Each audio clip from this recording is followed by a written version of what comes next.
ভাবুন তো, সমুদ্রের মাঝখানে ভেসে বেড়াচ্ছে এক বিশাল শহর, যেখানে একসাথে থাকতে পারে প্রায় 10,000 মানুষ। আছে ওয়াটার পার্ক, হাসপাতাল সহ 40টির বেশি রেস্টুরেন্ট, নিজস্ব বিদ্যুৎ ব্যবস্থা, এমনকি বিশুদ্ধ পানি তৈরির ব্যবস্থাও। কিন্তু সবচেয়ে অবাক করার বিষয় হলো, এই পুরো শহরটি আসলে একটি জাহাজ। আর আজ ঠেলা বাহিনী আমরা জানাবো কিভাবে পৃথিবীর সবচেয়ে বড় ক্রুজ জাহাজ আইকন অফ দ্য সিরিজ সমুদ্রের মাঝখানে একটি সম্পূর্ণ শহরের মতো কাজ করে। 2024 সালে যাত্রা শুরু করে আইকন অফ দ্য সিরিজ। প্রায় 365 মিটার দৈর্ঘ্য এই জাহাজটি আইফেল টাওয়ারের উচ্চতার চেয়ে বড়।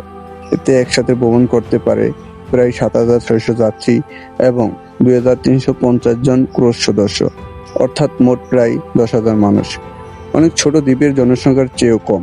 কিন্তু প্রশ্ন হলো, এত মানুষ একই জাহাজে থাকলে কি বিশৃঙ্খলা তৈরি করার কথা নয়? আশ্চর্যের বিষয় হলো, বাস্তবে ঠিক তার উল্টো ঘটে।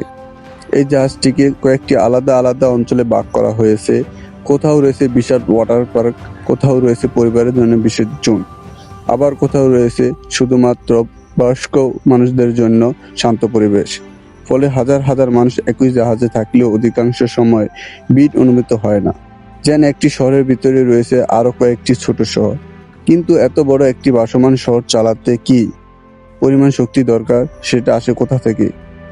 এই জাহাজের গভীরে লুকিয়ে রয়েছে বিশাল আকারের শক্তিশালী ইঞ্জিন, যেগুলো মিলিয়ে একটি ছোট শহরে সামান্য বিদ্যুৎ উৎপাদন করতে পারে। এই বিদ্যুৎ ব্যবহার করা হয় লিফট, এয়ার কন্ডিশন, আলো, রান্নাঘর এবং জাহাজের হাজারো হাজারো গুরুত্বপূর্ণ ব্যবস্থা।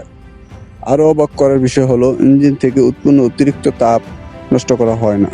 সেই তাপ ব্যবহার করা হয় পানি গরম করা, কাপড় ধোয়া এবং বিভিন্ন প্রয়োজনীয় কাজে। অর্থাৎ একই শক্তি থেকে একাধিক সুবিধা নেওয়া হয়। কিন্তু বিদ্যুতের থেকে গুরুত্বপূর্ণ একটি বিষয় রয়েছে, যদি মাঝ সমুদ্রের বিশুদ্ধ পানি শেষ হয়ে যায় তাহলে কি হবে? আসলে জাহাজ নিজেই সমুদ্রের লবণাক্ত পানিকে বিশুদ্ধ পানিতে রূপান্তর করতে পারে। পান করা, গোসল করা, রান্না করা এবং অন্যান্য প্রয়োজনীয় সব কাজের জন্য প্রয়োজনীয় পানি তৈরি হয় এই জাহাজের ভিতরেই।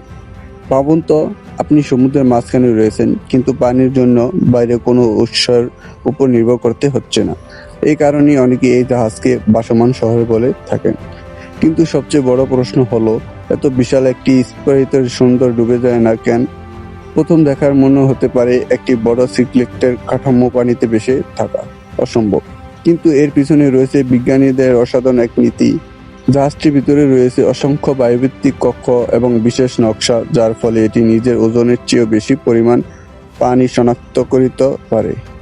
এছাড়াও বিশেষ ব্লাস্ট সিস্টেম সবসময় জাহাজের ভারসাম্য বজায় রাখে, ফলে হাজার হাজার মানুষ একসাথে দাঁড়ালেও জাহাজের স্থির থাকে।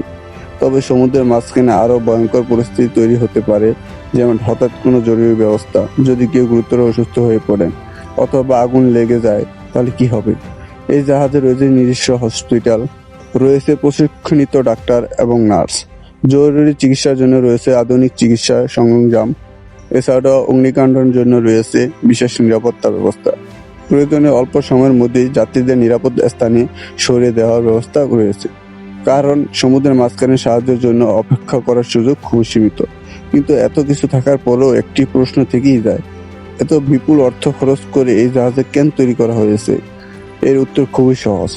মানুষ এখন শুধু ভ্রমণ করতে চায় না, তারা চায় একটি স্মরণীয় অভিজ্ঞতা, আর সেই অভিজ্ঞতা দিচ্ছে আইকন অফ দ্য সিরিজ।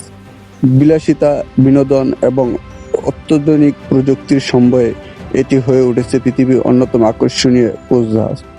আর এই সফলতার কারণেই ভবিষ্যতে আরো বড় এবং উন্নত জাহাজের তৈরির পরিকল্পনা করা হয়েছে। আইকন অফ দ্য সিরিজ শুধু একটি জাহাজ নয়, এটি মানব প্রযুক্তি এবং প্রকৌশলের এক সাধারণ উদাহরণ। আর সবচেয়ে মজার বিষয় হলো, হাজারো জটিল প্রযুক্তির মাঝখানে থেকেও অধিকাংশ যাত্রী কখনো বুঝতেই পারে না যে তারা আসলে একটি সম্পূর্ণ ভাসমান শহরে ভ্রমণ করতেছে। আপনি কি কখনো এমন একটি ভাসমান শহরে ভ্রমণ করতে চাইবেন?